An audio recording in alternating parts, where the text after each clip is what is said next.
주영석 기자의 뉴스 속으로. 뉴스 속으로는 예방과 치료의학도 최고, 리퍼도 최고, 시니어 어르신들에게 서울 메디칼 그룹이 최고, 서울 메디칼 그룹 제공입니다. 이 남태평양 산호섬 한가운데 매우 이질적인 거대한 돔 구조물이 존재하는데 이것이 바로 미국의 핵실험 과정에서 나온 쓰레기들을 모아서 묻은 돔입니다. 그런데 이 돔 구조물에 균열이 생기면서 조금씩 금이 가고 있는 것으로 나타나 자칫 인류의 대재앙이 될 수도 있다는 우려가 커지고 있습니다. 조영석 기자. 네, 안녕하십니까? 이거 참으로 좀 충격적인 내용인데 이러한 남태평양의 돔 구조물은 어떻게 만들어진 겁니까? 네, 사실 좀 그걸 좀 굉장히 궁금하게 생각할 수밖에 없는데요. 네. 그 워싱턴 포스트가 이번 주에 그 월요일 날 20일 날 특별 기사로 보도한 내용입니다. 남태평양 핵실험 쓰레기에 대한 실태를 보도했는데요. 남태평양 하면 우리가 정말 뭐 청정 지역으로 알고 있잖아요. 예, 생각이 네. 들고요. 왜냐하면 거기 뭐 나라들도 별로 없기 때문에 이 자연이 잘 보존되어 있는 지역처럼 생각이 되는데 남태평양 그런 한가운데 낙원처럼 보이는 환초라고 그러면 이제 산호로 이루어진 섬이죠. 그렇죠. 네. 환초 산호섬에 그런 흉물이 있다는 거죠. 바로 이 미국이 만든 콘크리트 돔입니다. 이 마샬제도 북서쪽에 에네웨탁 환초에 거대한 콘크리트로 된 돔 구조물이 보이는데 이게 그 냉전 시대에 집중적으로 이제 핵실험이 이곳에서 이제 자행된 그런 흔적이고 그것이 이제 좀 심각한 문제 일으키고 있다고 워싱턴 포스트가 지적을 했는데요. 이 1977년에 DNC 그러니까 미국 국방핵 연구소가 이 돔 구조물을 건설하기 시작했습니다. 이 에나에탁 환초에 이 산호섬에 남태평양 방사능 쓰레기를 하나로 모아서 보관하는 이제 그런 작업을 1977년부터 이제 시작을 했고요. 네. 미군 공병대원들 4천여 명이 7만 3천 세제곱미터에 달하는 방대한 핵쓰레기를 모아가지고 이 그 콘크리트 덤 구조물을 만들어서 그 안에다 이제 집어넣은 거죠. 네. 그리고 이제 완전히 봉쇄를 한 겁니다. 그래서 1958년에 왜 하필 여기다 지었느냐? 이 에네웨탁 환초 이 산호섬에는 1958년에 그러니까 지금부터 60년 전이죠. 61년 전입니다. 1958년에 만들어진 직경 100m 크기의 무릉덩이가 존재했습니다. 이게 그 핵실험 등의 여파로 인해서 생겨난 거대한 무릉덩이였는데 여기에 미군 병사들이 3년에 걸쳐서 방사능 쓰레기들을 모아가지고 이제 묻었다고 하고요. 그렇게 해서 묻고 나서 거기에다가 이제 콘크리트를 덮어버렸습니다. 그래서 이 콘크리트가 그 무릉덩이 전체를 덮어서 돔 형태처럼 이루어졌는데 이게 두께가 한 45cm 정도고요. 비행 접시 모양입니다. 이거 그 사진을 보시면 네. 동그랗게 돼 있어서 글쎄요. 더군다나 콘크리트색, 회색이기 때문에 전형적인 그 비행 접시 모양인데 이게 그래서 보기에는 굉장히 단단해 보입니다. 아주 단단해 보이는데 영국 일간지 가디언도 이 보도를 했는데요. 당시에 그 2억 1,800만 달러라는 천문학적인 비용을 들여가지고 이걸 이제 그 완성을 지어놨는데 미국이 그 당시에 뭐라고 그랬냐면 이건 임시 가건물이다. 사실 그렇지 않습니까? 이 핵실험으로 생겨난 거대한 무릉덩이에다가 방사능 그 쓰레기들을 다 집어넣고 그걸 콘크리트로 덮어버렸으니까 이게 당연히 임시 조치죠. 그래서 미국이 당시에 임시 가건물이라고 설명했고 영구적인 핵실험 쓰레기를 보관하기 위한 그런 시설로 이제 대체가 된다 이제 강조했는데 뭐 글쎄요 지금까지 그 정말 미국이 강조했던 그런 영구적인 어떤 정말 안심할 수 있는 그런 그 완벽한 시설 같은 거는 아직은 없고 그냥 그대로 흉물처럼 그렇게 콘크리트로 덮어버린 그런 도움이 존재하고 있는데 거기에 지금 한 몇십 년 된 거니까 지금 네. 이제 균열이 생기고 있다는 그런 충격적인 보도가 지금 나온 겁니다. 그러니까 천혜의 자연을 네. 간직한 남태평양 그 한가운데 핵 쓰레기 돔이 있다는 거 그 네. 사실 자체가 그래도, 굉장히 네. 충격적인데요. 네. 이게 과거 냉전 시대의 산물이다. 저희가 이렇게 봐도 과언이 아니겠죠. 그렇죠. 바로 그렇게 볼 수 있습니다. 요즘은 사실은 뭐 이렇게까지 핵실험을 하지 않죠. 왜냐하면 이미 뭐 충분한 핵무기를 가지고 있고 하니까 그렇지만 그 과거 냉전 시대에는 엄청난 핵실험이 자행이 됐습니다. 그 북한이 왜 한동안 계속 핵실험을 했잖아요. 네. 도발한다고 우리가 그랬지만 그런 식으로 핵무기를 개발하기 위해서는 핵실험을 할 수밖에 없어요. 그러니까 미국이나 그 당시 소련이 그런 식으로 지금 우리가 북한을 보듯이 계속해서 핵실험을 했습니다. 콜드워 에라라고 그러죠. 냉전 시대 1945년부터 1990년 까지 이어졌습니다. 그러니까 2차 대전 이후부터 독일이 통일될 때까지 이어진 그 시기를 우리가 냉전 시대 콜드워 에라라고 하는데 그 당시에 이제 집중적으로 핵실험이 이어졌습니다. 1945년부터 특히 63년 사이에 미국, 소련, 뭐 프랑스 같은 강대국들이 경쟁적으로 핵실험을 벌였고요. 주로 이제 미국과 소련이 주도했죠.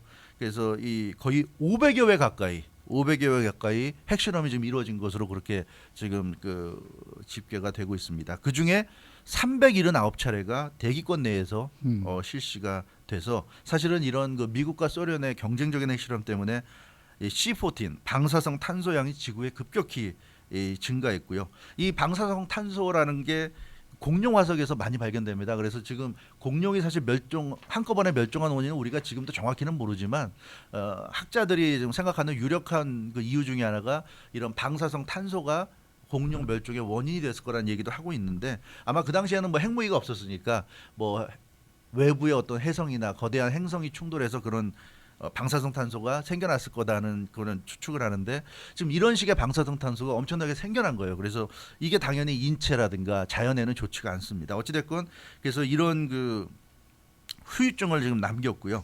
미국 같은 경우는 그러니까 미국에 가까운 데서 실험하면은 미국이 안 좋으니까 미국이 남태평양 마샬제도 쪽에서 실험을 많이 했습니다.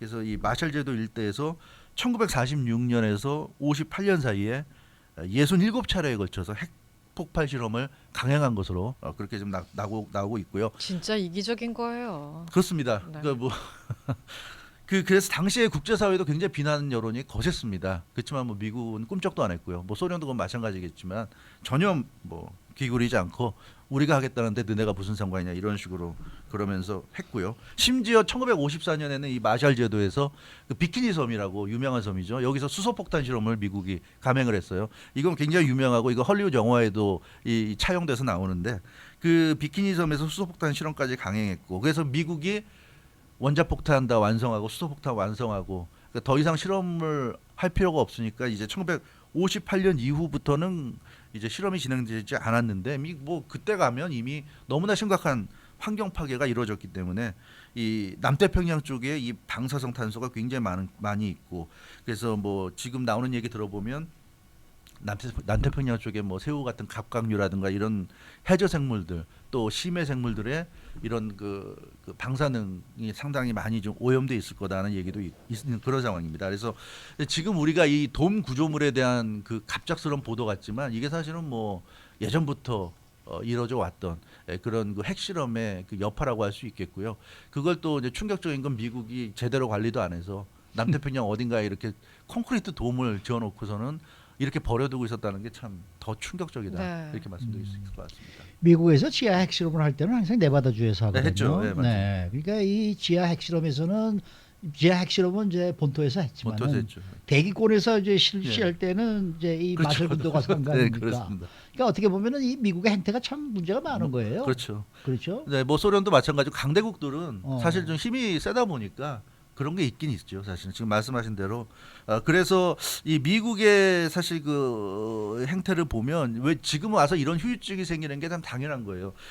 그게 이제 이 마샬 제도에서 실험을 하는데 그럼 최소한 그 실험을 제대로 관리를 하면서 했어야 되는데 그 남의 그러니까 전혀 미국과 상관없는 곳에서 하다 보니까 좀 아무래도 그런 관리가 허술했던 것 같아요. 지금 말씀하신 대로 라스베가스에서 실험할 때도 사실 그 50년대였나요? 60년대 그 당시만 해도 이런 방사능이나 이런 것에 대한 지식이 부족한 때였거든요. 부족하고. 네. 그래서 라스베가스에서도 무슨 쇼하듯이 사람들이 가서 구경할 정도였는데 이제 그런 걸 보면 참 미국도 굉장히 좀 대단한 좀 위험한 그런 실험을 계속한 것이고 그래서 그 1954년에 이 앞서 말씀드린 대로 마샬 제도에서 비키니 섬에서 수소폭탄 실험을 강행했다고 그랬는데 당시에 주민들이 무방비로 노출됐습니다. 심지어 버섯골 밑이 솟아가지고 핵먼지가 7,200m 상공까지 올라갔는데 물론 눈으로 볼 땐 장관일 수 있지만 얼마나 위험한 겁니까? 그런데 그걸 그대로 실험해서 고스란히 그런 방사능 낙진이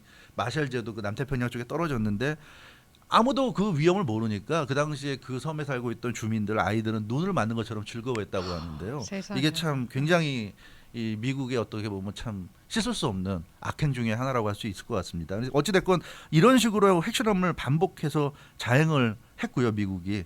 그 당시에 동영상 나온 걸 보면 미군 장교가 원주민들을 모아놓고 뭐라고 그랬냐면 인류에게 좋은 일이다 이렇게 설명을 했다고 합니다.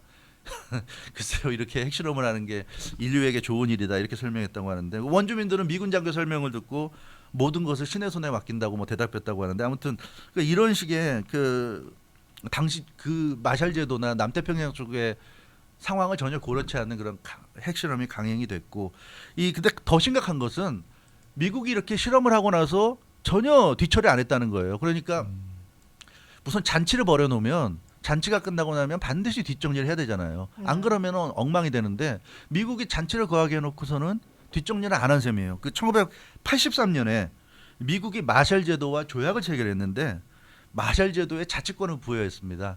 그러니까 너희가 이제 너희 마음대로 해라 이건데 거기에 그 자치권을 부여하면서 그러니까 나라로 인정해주면서 어떤 조약을 체결했냐면 핵실험과 관련해서 과거의 핵실험, 지금 현재 핵실험, 또 미래에 있을지도 모를 핵실험에 대해서 어떠한 주장도 제기하지 않는다는 거. 우리가 너희한테 자치권을 주는 대신에 핵실험과 관련해서는 어떠한 너희가 주장을 하지 마라. 이런 협약을 해가지고 체결을 했고요. 이 콘크리트 핵실험, 그 방사능 쓰레기로 모아놓은 이 콘크리트 덤, 이건 이제 미국이 만들어놨지만 관리를 마샬 제도한테 맡겼다고 합니다. 이 조약에 의해서.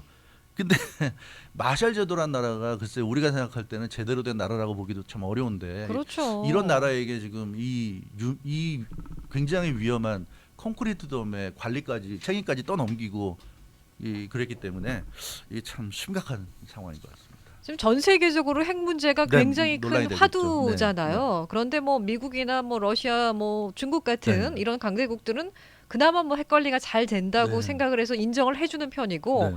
북한 핵 문제나 뭐 지금 이란, 이슈가 되고 있는 네. 이란 같은 경우에는 거기는 이제 관리가 안 되니까 이거 저지를 해야 된다 해서 못하게 하고 있는 건데 남태평양에 뭐 자치권을 부여한다는 그 이유 하나로 뭐 네. 관리는 앞으로 모르겠고 이런 식으로 던져버리는 건 참 답답한 상황이에요. 이거 어떻게 되는 거예요? 그러니까는요. 지금 그게 이게 국제사회가 어떻게 보면 굉장히 좀 강대국의 논리에 의해서 지배되는 거죠. 네, 그래서 뭐 국제사회에도 뭐 협약이 있고 법이 있다고 하지만 그 철저하게 강대국의 이익에 따라 진행되는 거라서 사실은 왜 북한과 이란은 핵을 가지면 안 되고 미국과 소련은 뭐 러시아는 중국은 핵을 가져도 되고 논리적으로 설명이 불가능하죠. 설명할 수가 없어요.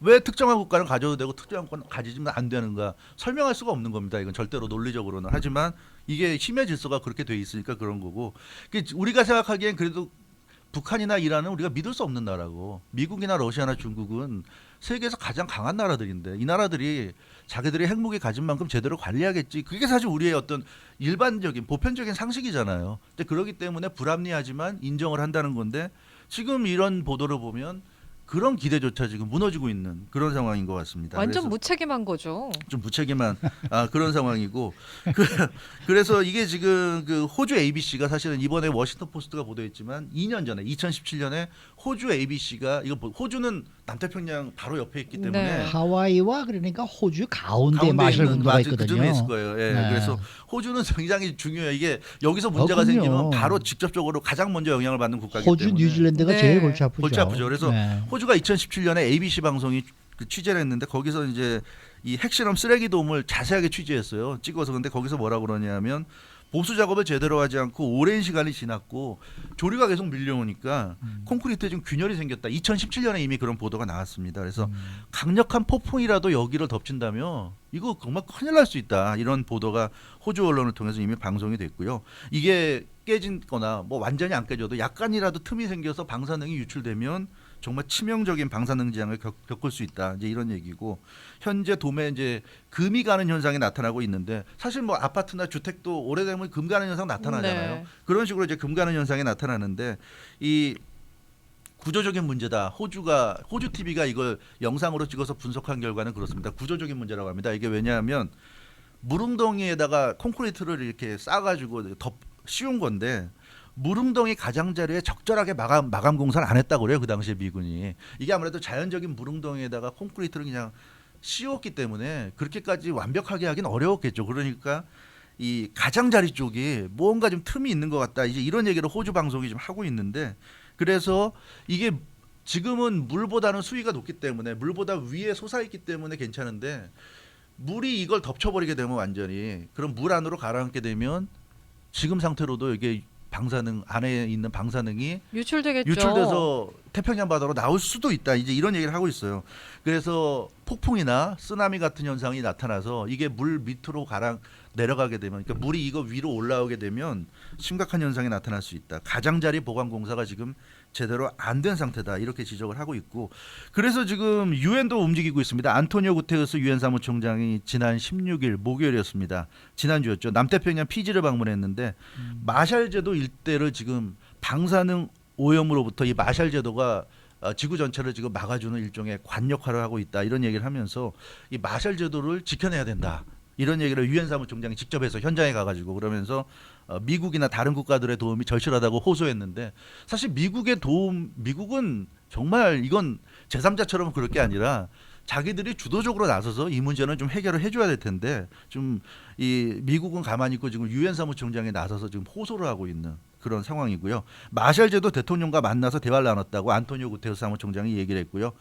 지금 마샬 제도 대통령도 유엔 사무총장과 대화하면서 그런 얘기를 했다고 합니다. 방사능 물질이 새어나올 위험성이 매우 커서 좀 걱정스럽다고 마샬 제도 대통령이 얘기하는데 문제는 마샬 제도는 아무런 능력이 없기 때문에 그렇죠. 위험이 크다는 걸 알면서도 어떻게 조치를 취할 수가 없다는 거예요. 미국이 나서야죠. 나서줘야 될 것 그럼요. 같아요. 네. 이 1986년에 체르노빌 원전 사고 이건 물론 원전 사고지만 아직까지도 그 정말. 후유증이 남아 있는데 그럼요. 그럼요. 그 소련 그 당시에 소련이었죠. 소련이 어찌됐건 그런 문제를 일으켰는데 이게 또 남태평양에서 이런 문제가 나오면 이거 환경 복원하기가 거의 어려울 거고 이건 또 바다 아닙니까? 체르노빌은 그나마 육지 땅이기 때문에 네. 봉쇄가 됐지만 바다는 흘러다니기 때문에 남태평양 쪽에서 오염이 시작된다면 이거 생존하고 직결된 될 수도 문제예요, 있는 거예요. 인류에. 그래서 이런 거는 정말 미국이 어찌됐건 좀 적극적으로 나서서 네. 해결해야 될 문제가 아닌가. 그렇지 맞습니다. 않다면 과연 미국이 북한이나 이란에게 핵 문제 가지고 과연 뭐라고 할 수 있는 건지 우리가 한번 생각해 봐야 될 것 같아요. 네. 이거는.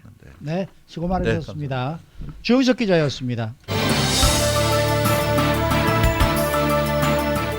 주영석 기자의 뉴스 속으로.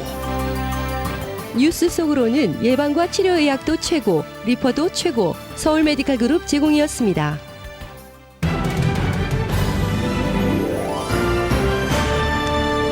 라디오 프로